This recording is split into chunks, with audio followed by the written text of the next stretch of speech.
Assalamualaikum warahmatullahi wabarakatuh. Apa khabar murid-murid?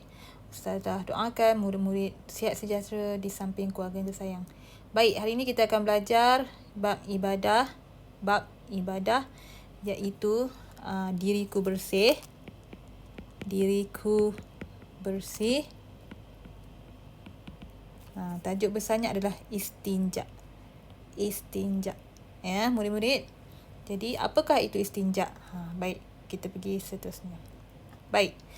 Istinja ialah membersihkan kubul atau dubur dengan menggunakan air atau dengan benda-benda kesat. Maksudnya istinja adalah kita bersihkan kubul dan dubur, iaitu kemaluan depan kita dan juga belakang kita, kemaluan belakang kita. Kita buang air besar, buang air kecil. Kita basuh menggunakan air kan. Tapi kalau air tu tak ada, kita guna apa? Kita akan guna benda-benda kesat. Benda-benda kesat. Itulah maksud istinja murid-murid. Jadi apa itu benda-benda kesat? Ustazah akan terangkan sebentar lagi murid-murid. Baik, kita pergi seterusnya. Jadi cuba murid-murid tengok buku teks. Buka buku teks muka surat 74 Tengok buku teks muka surat 74 tu. Baik, sudah? Okey.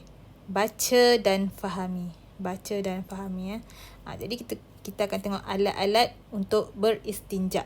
Alat-alat untuk beristinja atau untuk membersihkan kita berak, kita kencing lah dekat kemaluan kita tu. Apa alat yang kita gunakan? Alat yang kita gunakan. Yang pertama, kita akan cari air lah kan. Kalau pergi tandas, kita akan masuk tandas.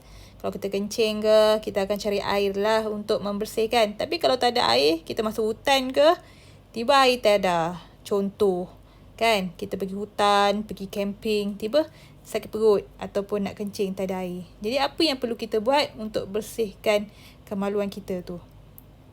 Kita kena bersihkan. Tak boleh je kencing, tak bersihkan. Tidak boleh.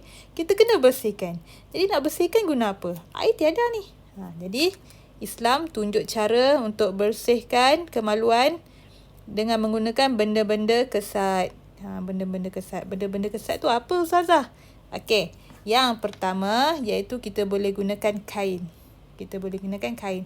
Contoh, kalau kita masuk hutan ke, kita ada bawa kain-kain perca ke, sapu tangan ke. Kalau kita kencing, kita boleh lap menggunakan kain. Contoh yang pertama, kain Yang kedua iaitu kertas. Kita juga boleh gunakan kertas. Sebab kertas tu kesat kan. Contoh ni macam ni lah. Kertas surat khabar lah contoh kan.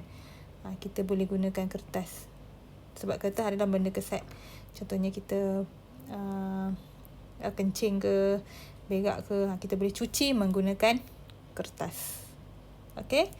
Baik. Yang ketiga iaitu batu. Yang ketiga adalah batu.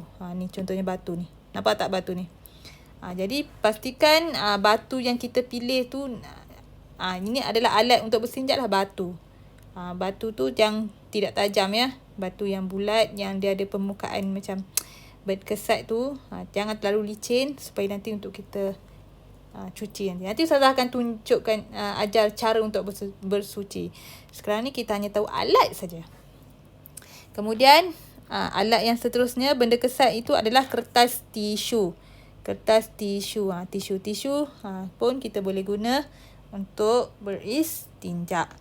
Okey, kemudian alat yang kelima adalah daun-daun kering. Contoh kita masuk hutan, kita tak ada tiada kain, tiada semua tiada. Kita nampak daun-daun kering, kita boleh gunakan untuk beristinja, menyucikan kubul atau dubur. Okey, yang keenam adalah menggunakan kulit kayu.